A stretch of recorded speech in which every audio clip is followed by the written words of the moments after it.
आप बकरी ईद के टाइम के ऊपर ये कहेंगे कि प्रतीकात्मक कुर्बानी तुम्ही करा। क्या होता है ये प्रतीकात्मक? इमेजिनरी आप कुर्बानी कर दीजिएगा।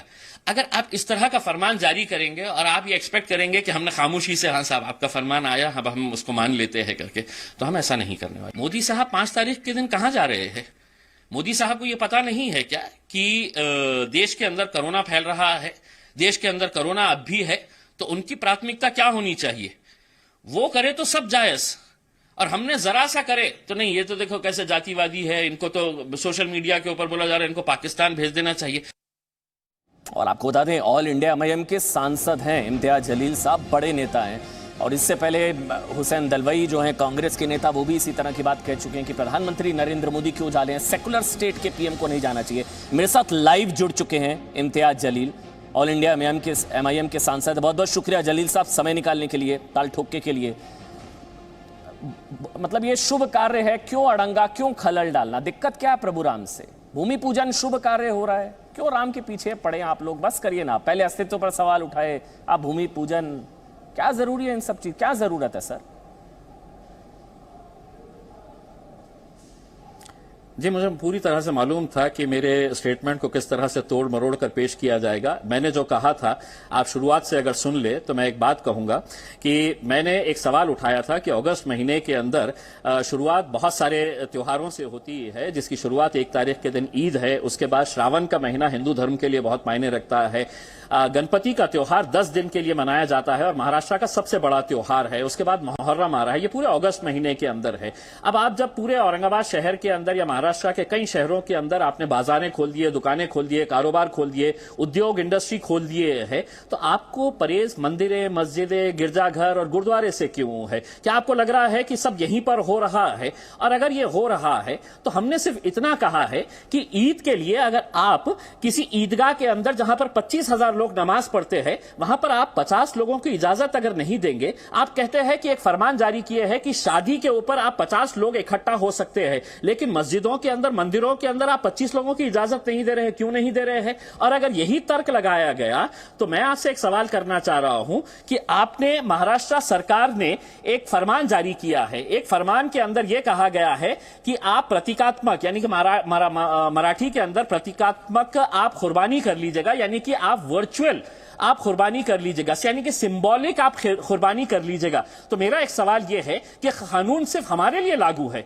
अगर ये सिंबॉलिक अगर हमारे लिए है तो 5 तारीख के दिन मोदी साहब क्यों जा रहे हैं अयोध्या? 5 तारीख के दिन वो भी सिंबॉलिक तरीके से अपना जो भी कार्य करने जा रहे हैं वो कर लीजिएगा। मैं मंदिर के विरोध में नहीं हूं, आपको साफ तरीके से बता देता हूं, क्योंकि सुप्रीम कोर्ट ने आदेश दिया है, हम उसकी इज्जत करते हैं, पालन करते हैं। लेकिन क्या वजीर आजम को यह पता नहीं है कि आज देश के अंदर कोरोना सबसे प्राथमिकता होनी चाहिए? पूछिए। जी, सवाल मैं पूछता हूं, साल में ईद कितनी बार आती है? 2 बार आती है, ठीक बोल रहा हूं मैं?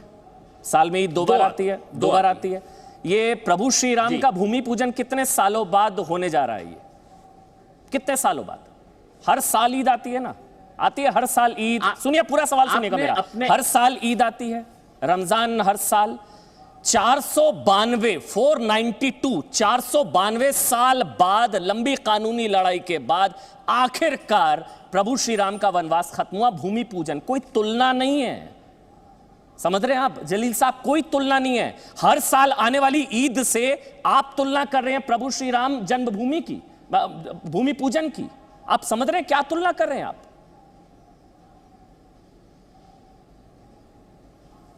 मैं आपसे अमन साहब एक बात पूछना चाहता हूं। 492 साल की आप बात कर रहे हैं, 492 साल आप इंतजार किए हैं ना। आपने खुद ने कहा है कि ये नेता इसको धर्म के साथ जोड़ रहे हैं, यानी कि आपकी आस्था है, आपका धर्म है, आपका मजहब है, और हमारा कोई आस्था नहीं है। हम साल में अगर 2 बार मनाते हैं तो आप ये जानते होंगे कि पूरे हिंदुस्तान के अंदर मुसलमानों ने रमजान की ईद अपने घरों के अंदर मनाई, पूरा रमजान का महीना अपने घरों के अंदर इबादत की है। अगर आप 492 साल रुके हैं तो अमन साहब 1-2 महीने वजीर आजम साहब को बोलिएगा कि और रुक जाइए। 2 महीने वजीर आजम साहब को बोलिएगा कि रुकिएगा करके, फिर उसके बाद भव्य तरीके से जाइएगा, पूरा जितने भी आप लोगों को ले जा सकते हैं लेकर जाइएगा। लेकिन आप कहेंगे कि कोरोना है तो कोरोना सिर्फ इम्तियाज जलील के लिए है, और नरेंद्र मोदी साहब के साथ समझौता हुआ है कि कोरोना ने कहा है कि नहीं, मैं 5 तारीख के दिन ना अयोध्या आऊंगा ना यूपी आऊंगा, मैं 5 तारीख के दिन तो सिर्फ महाराष्ट्र के अंदर रहूंगा। अमन साहब, ये इस तरह की बातें जो है ना, अगर कानून मेरे लिए अगर है तो वो वजीर आजम के लिए भी वही कानून है। आप 2 तरह का मापदंड नहीं लगा सकते हैं कि तुम प्रतीकात्मक, तुम सिंबॉलिक कुर्बानी करो। तो मैं वजीर आजम को कहूंगा कि वजीर आजम साहब, कोरोना का बहुत डर सता रहा है, सबको इसके बारे में सोचना चाहिए। आप भी दिल्ली के अंदर अपने महल के अंदर बैठ के आप सिंबॉलिक पूजा कर लीजिएगा, वो आप नहीं करेंगे। और हमने जरा सा कुछ कहा, और मैं तो समझता हूं अमन साहब, मुझे ज्यादा समझ में नहीं आता है, आप ही मुझे बता दीजिएगा कि सिंबॉलिक कुर्बानी कैसी होती है। अगर मजहब के अंदर ये बात है ही नहीं है, हर रिलीजन का एक रिलीजियस सिग्निफिकेंस होता है, अगर वो सिग्निफिकेंस को अब होम डिपार्टमेंट कहेगा कि नहीं हमने बताए हैं और हमारे आदेश के हिसाब से आपको चलना पड़ेगा, तो अमन साहब ये मुल्क जो है वो जमहूरियत के हिसाब से चलता है, डेमोक्रेसी है, डिक्टेटरशिप अभी तक आई नहीं है। आप लोग चाहते हैं वजीर आजम डिक्टेटर बन के इस मुल्क के ऊपर हुकूमत करे, लेकिन नहीं होगा इंशाअल्लाह। जलील साहब, आपने जो कहा बिल्कुल ठीक कहा, मेरी कोई आपत्ति नहीं है, बस मेरी सिर्फ एक चीज से आपत्ति है, आप राम मंदिर निर्माण से तुलना मत करिए। मंदिर बंद है, अमरनाथ यात्रा रद्द हुई, कावड़ यात्रा रद्द हुई, मंदिर बंद, मस्जिद बंद, वो रेगुलर अफेयर है। आप समझ रहे हैं मेरी चीज, वो रेगुलर है, हर साल ये सारी चीजें होती हैं। राम मंदिर निर्माण 492 साल बाद ये शुभ मुहूर्त आया है, उसकी तुलना इससे नहीं हो सकती है। रेगुलर अफेयर ऐसा तो है नहीं कि मस्जिद को बंद रखा मंदिर खोल दिया, ऐसा तो है नहीं कि मस्जिद बंद है मंदिर खोल दिया सर, ऐसा तो नहीं है ना।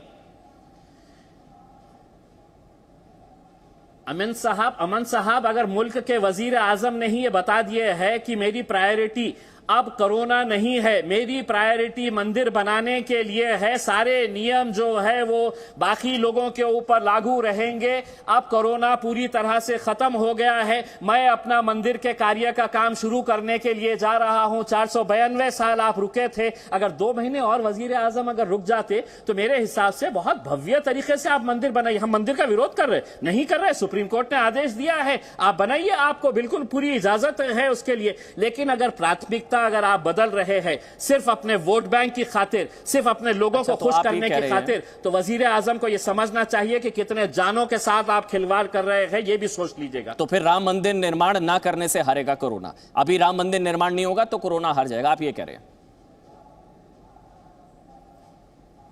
नहीं, मैं ये बिल्कुल नहीं कहा है, आप शब्दों को मेरे जबान में मत डालिए अमन साहब। मैं ये कह रहा हूं कि अगर आप मुझे ये फरमान दे रहे हैं कि आप सिंबॉलिक अपनी फेस्टिवल मनाइए, तो आप सिंबॉलिक पूजा क्यों नहीं कर रहे हैं अयोध्या के लिए? आप मेरे ऊपर क्यों लागू कर रहे हैं कि मैंने ही है तो ये सब मानना चाहिए और मेरे लिए अलग कानून बना हुआ है? नहीं, ये मुल्क के अंदर कानून जितना वजीर आजम के लिए है उतना ही ये खासदार या सांसद इम्तियाज जलील के लिए भी है। ठीक है, हमारे साथ सुधांशु त्रिवेदी हैं सर, वो एक बार रिएक्ट करना चाह रहे हैं आपकी बात पर। सुधांशु त्रिवेदी इस वक्त लाइव जुड़ चुके हैं। सुधांशु त्रिवेदी जी, सारी जो है पाबंदियां एक धर्म के लिए थोड़ी ना होंगी, जब सांकेतिक कुर्बानी हो सकती है तो फिर वर्चुअल भूमि पूजन क्यों नहीं हो सकता भाई? क्यों जा रहे हैं प्रधानमंत्री कोरोना काल में अयोध्या? सुधांशु त्रिवेदी, इम्तियाज जलील आपके साथ है। पहली बात तो मैं कहना चाहता हूं, इम्तियाज जलील साहब क्या अपने मजहब के प्रति ही पूरी अकीदत नहीं रखते? ये बकरीद किस आधार पर मनाई जाती है कि हजरत इब्राहिम ने अपने बेटे हजरत इस्माइल को खुदा के हुक्म पे दे दिया था ना कत्ल करने के लिए, तो क्या आप अपने बेटे देते हैं? बकरे देते हैं ना, तो प्रतीकात्मक ही तो हुआ, रियल तो नहीं है ना। और बकरा शब्द जो है, ये बकरे अरब में कहां पाए जाते थे? गाय बकरियां पाई जाती थी क्या? ये भारत, पाकिस्तान और बांग्लादेश में है कि बकरी को ज़िबा किया जाता है, तो वहां तो प्रतीकात्मक ही है जनाब, रियल नहीं है। अब मैं दूसरी बात पे आता हूं, आपने कहा मजहब की बात, तो ये बताइए मक्का में जियारत बंद है, उसके बाद सबसे आली मुकाम किसका है? अल अक्सा मस्जिद, वहां इबादत बंद है। नजफ में और करबला में उस ढंग से नहीं चल रहा है, जितनी दरगाहें बड़ी बड़ी वहां पर रोक लगी हुई है कोरोना की वजह से।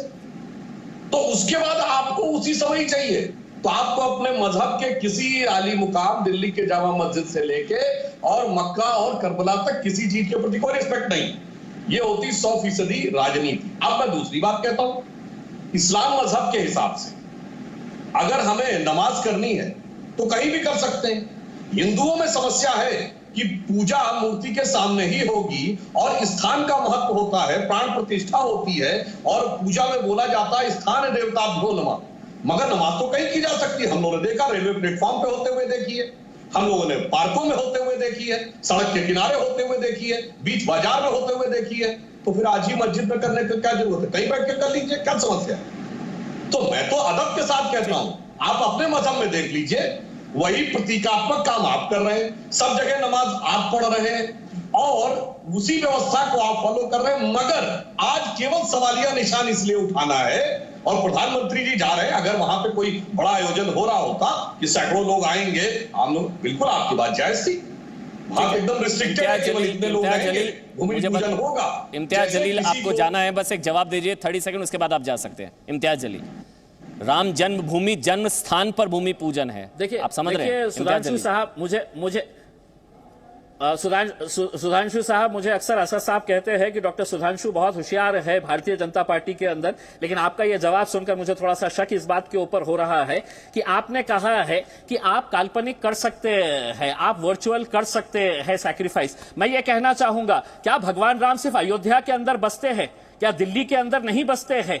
क्या अगर वो दिल्ली के अंदर बैठ के अगर भगवान राम की पूजा करे और उसका भूमि पूजन दिल्ली के अंदर बैठ के करे, तो क्या ये मुमकिन नहीं हो सकता है सुधांशु साहब? या आप कह रहे हैं कि नहीं, भगवान राम जो है वो सिर्फ है तो अयोध्या के अंदर रहते हैं, इसलिए मोदी साहब का वहां पर जाकर हाथ जोड़कर है तो अपना भूमि पूजन करना वहां पर जरूरी है? अगर ये काल्पनिक अगर हम कर सकते हैं तो भगवान राम, तो आपने कहा है कि हमने बार बार सुना है ये कि कन कन में बसते हैं भगवान राम, तो भगवान राम दिल्ली के अंदर भी बसते होंगे, वजीर आजम साहब के घर में भी बसते होंगे, तो वहां पर उनको बिठाइए और उनको कहिएगा कि जिस तरह से मुसलमान काल्पनिक तरीके से अपना त्योहार मनाने वाले हैं, उसी तरह से कल्पना के अंदर लेके आइए कि भगवान राम मेरे सामने है और मैं भूमि पूजन उसका कर रहा हूं करके। लेकिन हमारे लिए अलग कानून सुधांशु साहब और अपने लिए अलग कानून, ये कब तक चलेगा? ये कब तक चलेगा? और हर चीज को आप मजहब के, धर्म के चश्मे से अगर देखेंगे तो हमने भी रमजान ईद मनाए ना, मैं उस तरफ जाना नहीं चाहता घरों में बैठकर पूरा रमजान का महीना हमने साहब, मैं उस तरफ जाना नहीं चाह रहा था। फिर पैगंबर साहब, प्रॉफेट मोहम्मद साहब हर जगह बसते हैं, तो मक्का क्यों जाते हैं आप? मोहम्मद साहब हर जगह है ना, तो मक्का क्यों जाते हैं?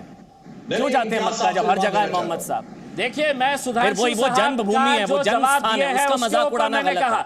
अगर इसके ऊपर बहस करने का है, इसके ऊपर बहस करने का है, ठीक सर, शुक्रिया जलील साहब।